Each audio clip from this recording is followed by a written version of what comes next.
In this episode, I'm taking a look at one of the least expensive e-bikes that you can buy right now.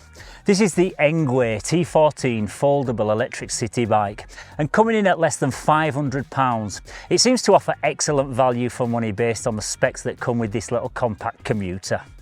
It's also one of the smallest e-bikes in the world, therefore it makes for a perfect travel companion, and it takes up hardly any space when it's folded up, so it's extremely easy to store away when it's not in use. Today I'll be taking this on a cheeky little 10-mile ride along part of the old Great Northern Railway Trail between Cullingworth and Queensbury here in the city of Bradford.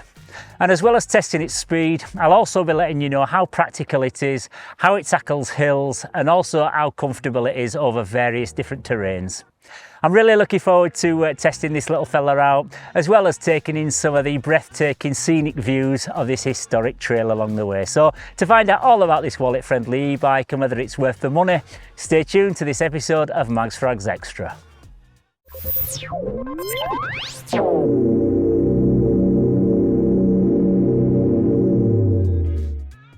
Yes, hello again and welcome to this latest episode of Mags Frags Extra, where I talk about anything and everything other than the usual topic of men's fragrances.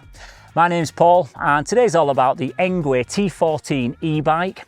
And before I set off on my little journey today, I'll just go through some of the specs that you get with this tiny foldable city bike that comes in at just £499. And it's available in various colours including white, silver, grey, orange and blue. Firstly, you get a lively 48 volt 250 watt motor which drives the rear wheel, and this is powered by a 48 volt 10 amp hour battery which Engwe claims will be good for between 30 and 40 kilometres of range. The battery is easily removable if you want to charge it inside your home or away from the bike, and it locks into place with a dedicated key that's different from the ignition key.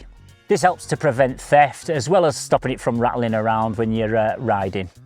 It's a single geared bike with also just one level of pedal assist, but there is a throttle control if you want to just power along without pedalling. There's also a battery level indicator mounted to the handlebars, as well as an annoying little bell that tings every time you go over a bump, so that was actually removed after about the first 5 minutes or so. There's 5 suspension points, 2 shock absorbers over the rear wheels and 2 in the front forks, as well as one mounted mid-frame. There's also a couple of springs under the seat that offer even more comfort and shock absorption. Both the seat and the handlebars are height adjustable and suitable for anyone under 6 foot tall. I'm actually 5'11" and I've got this set to pretty much the maximum height, so anyone over 6 feet tall will definitely find this a touch too small. There's front and rear mechanical disc brakes, which are more than adequate for a bike of this size. Oh, and speaking of size, don't let the compact look of this little bike fool you.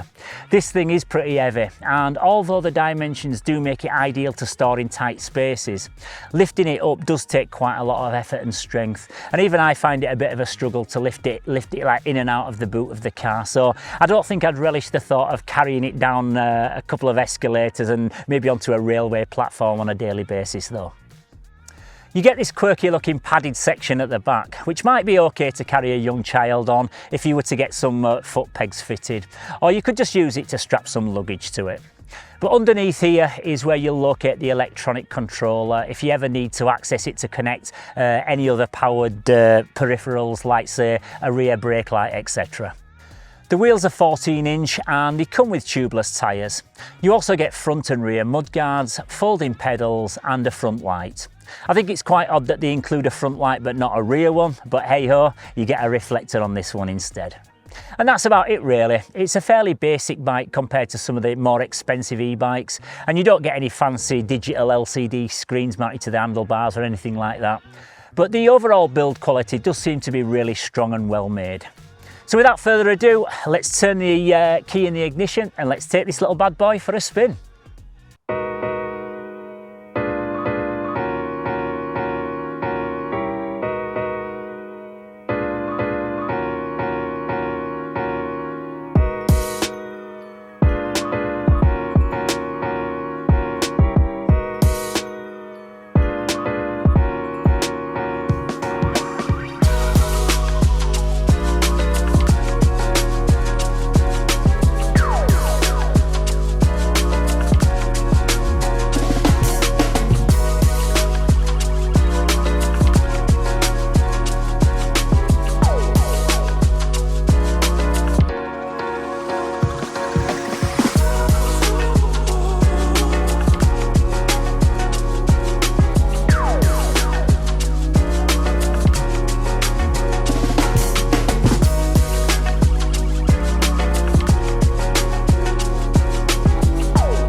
Okay, so the first thing I noticed when jumping on this for the first time is actually how zippy it is.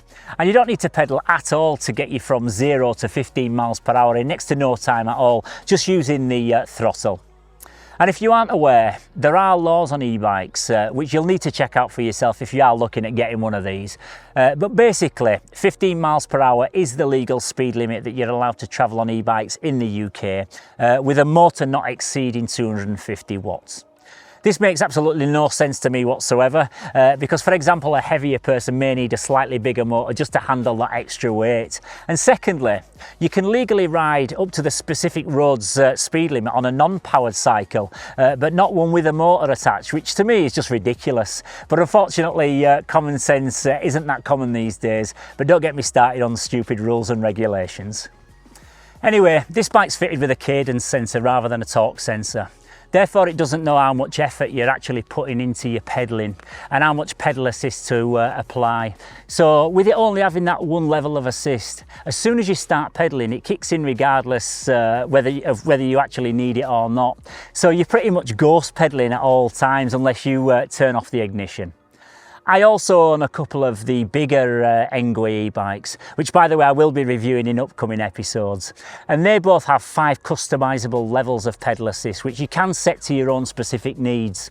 I personally have mine set to 20% increments, so level 1 would give me say 20% assistance, up to like level 5 providing the full 100% power. But with this bike, you're kind of stuck in 100% power all the time, which is fine if you're going uphill, but on a flat surface you find yourself having to constantly use the brakes just to slow yourself down after being continuously propelled forward. And it is slightly a strange feeling, especially if you've never ridden an e-bike before. To control this, I would suggest either switching off the ignition altogether and just pedaling manually, or just using the throttle on its own, because if you just use the throttle on its own without pedaling, you can control the speed way more easily. But this 48 volt 250 watt motor does pack a punch, especially on flat surfaces, and straight away this feels pretty quick and super fun to ride, especially when you get used to it.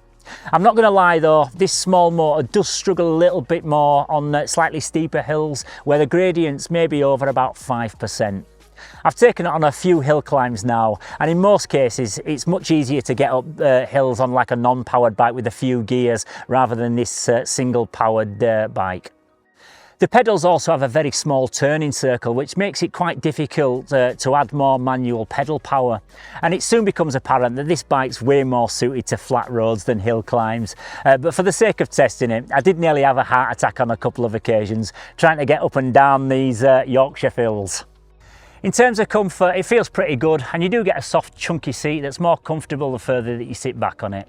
The riding position did feel a bit strange at first, but that's probably because I'm more used to larger mountain bikes with bigger, chunkier frames. So I did find it a tad weird at first when I looked down and saw that the frame's so low and the seat and the handlebars were quite high up. But anyone who's ridden city bikes will definitely be used to this visual perspective.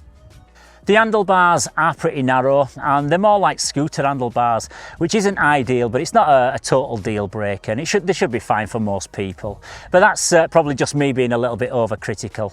I probably prefer my handlebars to be slightly wider, and I've seen a few people switch these out in favour of like BMX style handlebars.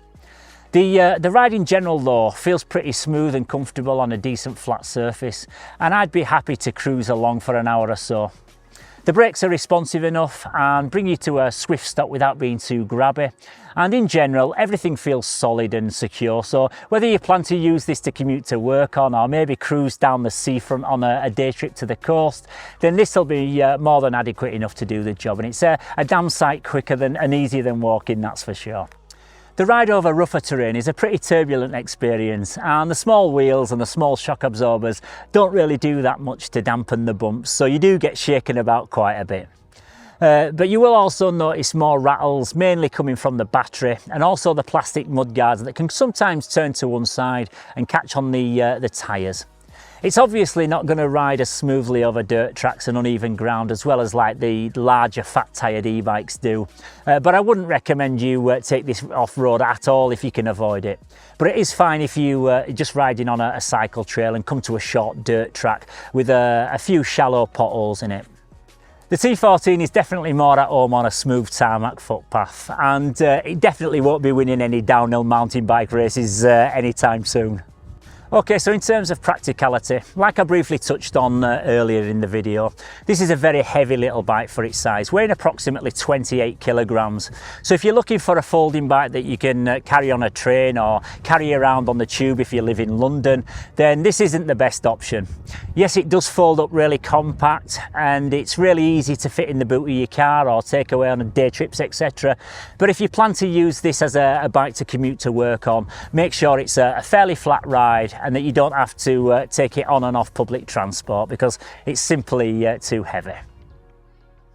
So what's my verdict on the Engwe T14? Well, I'd say if you're wanting a really well-made, tough little e-bike to commute 2 or 3 miles to work on every day without the need for any other transport, then this is going to be pretty difficult to beat. It'd also be the perfect bike to leisurely cruise along a riverside trail route or, like I mentioned earlier, along the seafront if there's a nice wide path to ride on. However, I don't like the dumb one-level pedal assist. The handlebars are a little bit too narrow for my liking, and it's a little bit too heavy to take on public transport.